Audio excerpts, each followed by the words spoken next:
เมื่อนิกะเกียมสิเห็ดข้าวผัดมีไข่มีซีนหมูมีสาลีมีผักหอมบัวอันนี้ผักแตงกัวอันนี้แครอทเอาแครอทลงก่อนแล้วก็สาลีแล้วก็หมักแตงเอามาลวก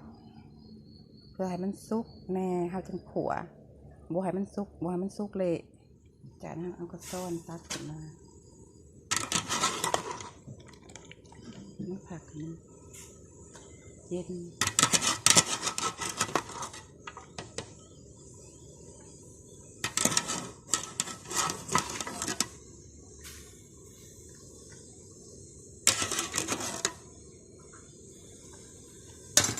น้ำเอาไข่เหลืองเอาแต่ไข่เหลืองมาใส่กับเขาเอาแต่ไข่เหลืองเราบริตักของเมียนเนาะ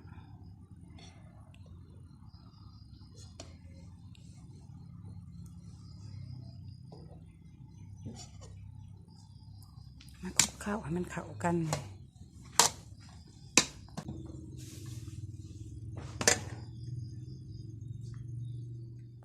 ใส่น้ำมันลงไป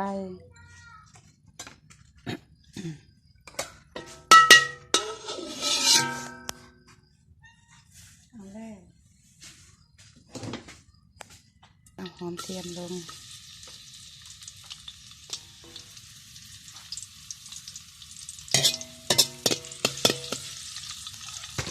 เอาซีนหมูลง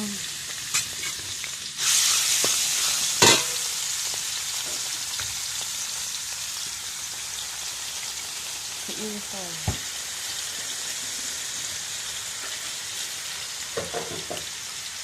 น้ำ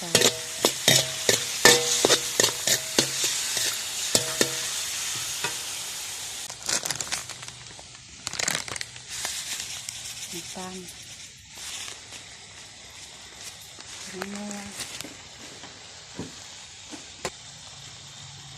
น้ำมันหอย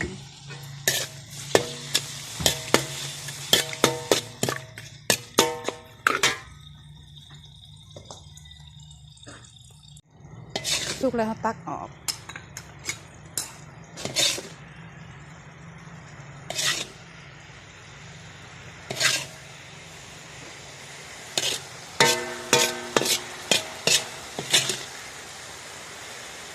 มันลง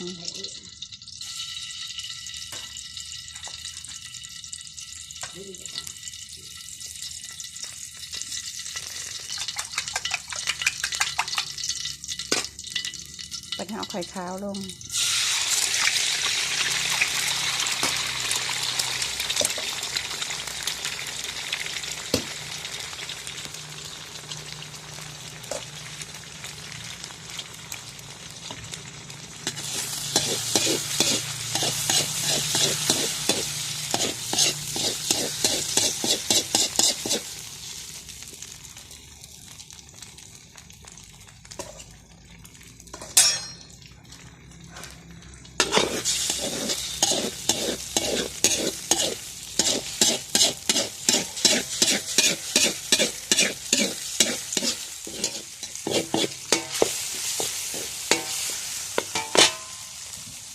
เราจะเอาเข่าลง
เป็นที่เรียบร้อยเสร็จสิ้นมาหมูทั้งหลายกินน้ำกันเด้อข้าวพัดเฮาเฮ็ดเองเฮาเนาะแบบนี้เลยเนาะพี่น้องแต่ก็แซ่บเด้อพี่น้องเด้อมากินน้ำกันเด้อ